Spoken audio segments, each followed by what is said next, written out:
Hey guys, wanna know how to link your PUBG account to Facebook? Well, no worries. In this video, I'm going to guide you through a step-by-step process on how to do it. It's super simple, so let's get right into it.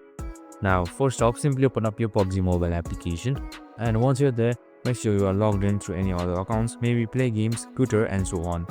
So what you need to do is just simply on the bottom right, you can see this arrow icon. So simply click on it, and once you've done that, select settings on top right here. Now once you've selected settings under accounts, here you should see linked. My Facebook is already linked, but some of you might not have it linked, and this video is all about it. So what you need to do is just simply select this plus icon right here, and once that is done, there should be a Facebook icon popping up.